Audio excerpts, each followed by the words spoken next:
बिस्मिल्लाहिर्रहमानिर्रहीम। अस्सलाम वालेकुम। DTV NN के साथ मैं हूं रुमैसा कुरैशी। नाज़रीन, 8 फरवरी 2024 के इंतखाबात की सरगर्मियों में तेज़ी आती जा रही है। इल्तवा के हवाले से शकोक व शुबहात अब तकरीबन ख़त्म होकर रह गए हैं। अलबत्ता इंतखाबी शफाफियत पर जो सवालात उठाए जा रहे थे, उनके जवाबात पर शायद अभी तक पूरी तसल्ली नहीं पाई जा रही है। बिलखसूस PTI बल्ला छिन जाने के बाद हालत सियासी यकीनी में है। पार्टियों में इंतखाबी मंशूर या बयानिया पर इतनी तवज्जो नहीं दी जा रही जितनी दी जानी चाहिए। असली अवामी मंशूर तो वही होता है जो अवामी मसाइल और दुखों का हल और उनकी उमंगों की तर्जुमानी करता हो। देखना ये होता है कि इस वक्त अवाम की प्रॉब्लम नंबर 1 क्या है।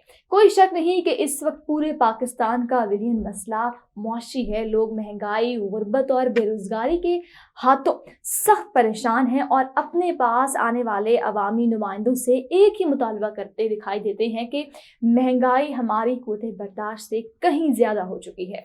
बिजली के बिल बहुत ज़्यादा आते हैं। अनपढ़ तो रहे एक तरफ, जो बच्चे पढ़ लिख गए हैं उनके लिए भी कोई मुनासिब रोज़गार नहीं।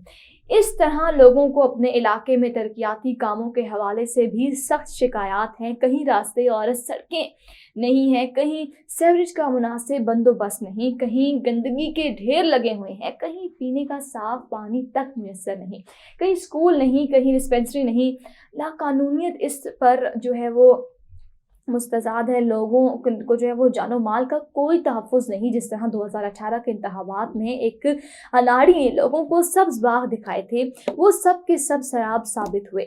हद तो ये है कि ग्रीन पाकिस्तान के नारे लगाते हुए जो अरबों के कागज़ी दरख्त लगाए थे, एक फ्लड के बाद उनका भी कहीं नामो निशान दिखाई ना दिया।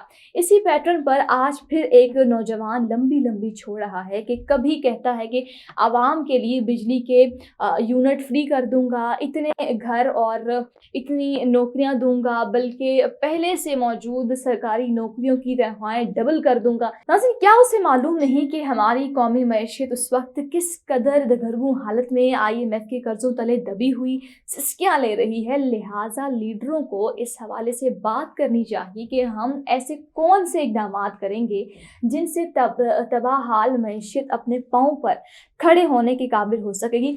इसी से हमसायों के साथ अच्छे ताल्लुकात और दहशतगर्दी जैसे इश्यूज भी ज़ेरे असर आ जाएंगे। अमन आमा के साथ लिबरल और टॉलरेंट सोसाइटी के तकाज़े भी सामने आएंगे, जहां बैरूनी इन्वेस्टमेंट के लिए साजगार माहौल बन सके, जहां इंडस्ट्री के साथ जदीद तकाज़ों के मुताबिक तालीमी इदारे तश्कील पा सकें, अस्पताल बन सकें, नारेबाजी और जुनूनियत पर मबनी कल्चर का खात्मा हो सके, हमारी सनत के साथ साथ हमारी ज़राअत भी फल फूल सके, ज़मींदारों के साथ हमारे किसानों के हालात बेहतर हो सकें। इसी तरह हमारा एक बड़ा कौमी मसला ये है कि यहाँ आइन और कानून की हुक्मरानी तो होती है। इससे ना सिर्फ ये कि समाजी सतह पर लाकानूनियत का खात्मा मुमकिन हो, बल्कि सियासी इस्तेहकाम भी पैदा हो सकता है। तमाम इदारे अपनी आइनी हुदूद में रहकर खिदमात सर अंजाम दे सकते हैं।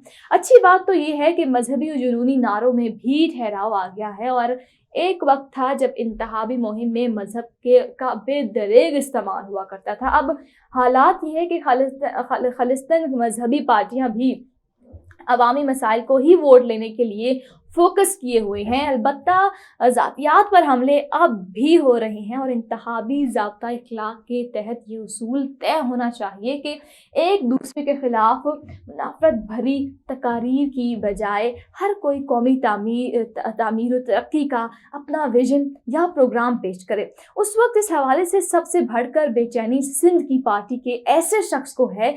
ताहम हमारे लोग इतने भी बेवकूफ़ नहीं हैं कि यहाँ पंजाब में खड़ा होकर कोई ये कह रहा हो कि मैं लाहौर को कराची बना दूंगा। हालांकि पिछले तवील बरसों में कराची का जो हश्र किया गया है वो सबके सामने है। यूँ मुखालिफिन ये पूछने में हक बजानिब होंगे कि सिंध में 15 साल हुकूमत करने वाली पार्टी अपने 15 मंसूबे नहीं बता सकी। इनके अपने कर्मों की वजह से पंजाब में उनकी जो हैसियत रह गई है वो सब पर वाज़े है।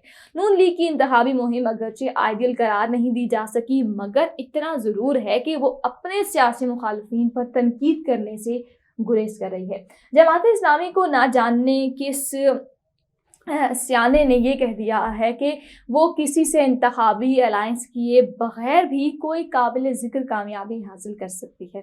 इस वक्त हमारी तकरीबन तमाम सियासी पार्टियां इलाकाई पार्टियां बनकर रह गई हैं।